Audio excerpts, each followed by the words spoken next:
Hey guys, this is Xergio Ramos. So about a week ago, I posted in Gitara Study Group asking people what they wanted to learn guitar tone-wise, not particularly gear-wise, but guitar tone-wise and things about tone that people just never understood. I want to place a little bit of a disclaimer because we are talking also about how to get the tones of certain people. Don't expect your gear to sound 100% the same if it's not also in the same ballpark. So what I mean by that is don't expect to sound like Eric Johnson or John Mayer if you're using Ibanez Super Strat style guitars. Probably not gonna happen.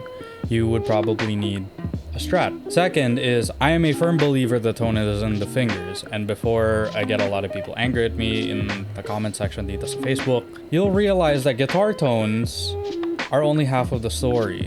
The guitar player is just as much a contributor of the sound as the guitar tone itself. Just because you buy Mateus Asado's guitar doesn't mean you're instantly gonna sound like Mateus Asado. You have to play like Mateus Asado. Third disclaimer, tones in isolation or in a vacuum sound very, very different from tones that are in a mix. And we will talk a little bit about why that is, but that is something to keep in mind. So starting off, we have two questions actually, which are kind of similar, so I'm gonna answer them in the same way. Anton Atenko, I hope I'm pronouncing that right, asks, dialing the right EQ in a mix, it can be an overlooked thing to consider, which is very, very true. Paano po ma-achieve yung tone na hindi natatabunan sa mic? Those are two very, very similar questions, so let's get into it. So here I am using my Line 6 Helix Stomp XL. All of these guitar tones could work, but context is everything. I want to repeat this. Context is everything. Let's listen to what it sounds like if your guitar tone is a bit too dark. And I want to remind you that in isolation, all of these tones could sound really, really nice. But in a mix, you could either be contributing to mud, to woofiness. And I do recommend that you listen to this part with headphones, not just your phone speaker. Let's listen to what it sounds like if you're a bit too dark.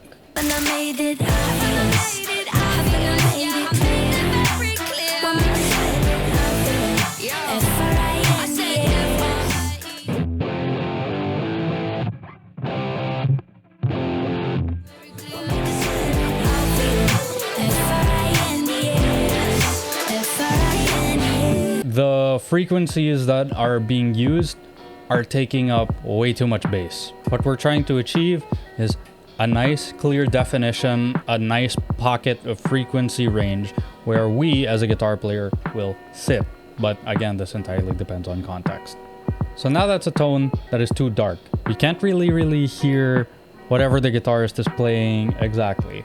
But now let's go to a tone which is a bit too muddy or honky. This one has a lot more mids.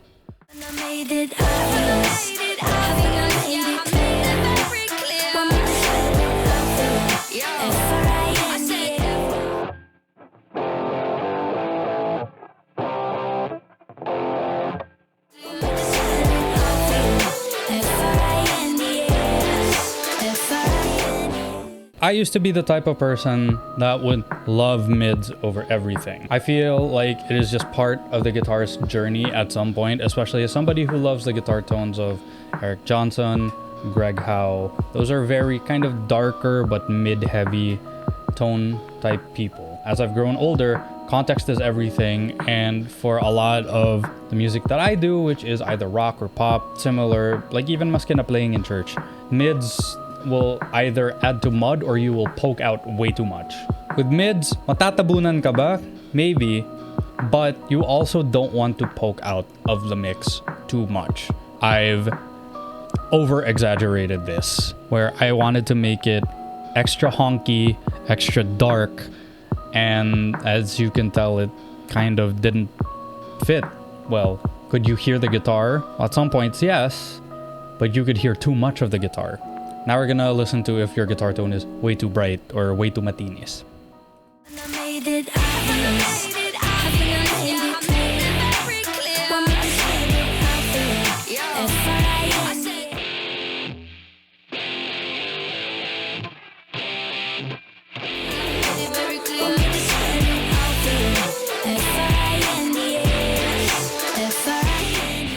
Sounds above a certain high frequency level, if you were to isolate them, they essentially just sound like shh. It's just white noise. And in this example, this is pretty much exactly what we're getting. We're just getting noise. Doesn't sound good. If you were to hear it live, you would be killing small animals with how bright your guitar tone is. Could you be heard? Probably, but maybe not for very long. It's medyo nakakapagod if your brights are too high.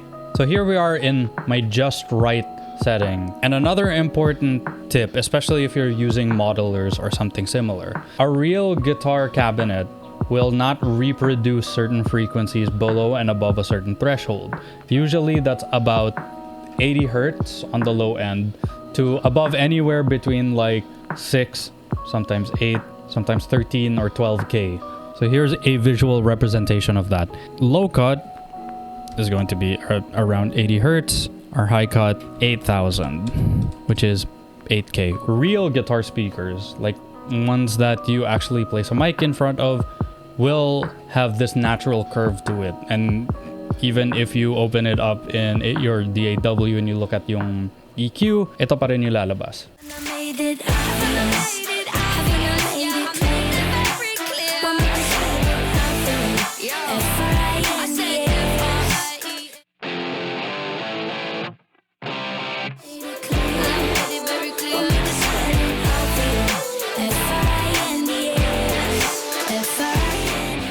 So with our just right setting, the guitar sits nicely in the mix. You can still hear the guitar, but it doesn't interfere with the other elements. And other elements, especially being in the same frequency range as a guitar, we're talking other guitars, for example. Piano, keys, or synths especially are in the same frequency range.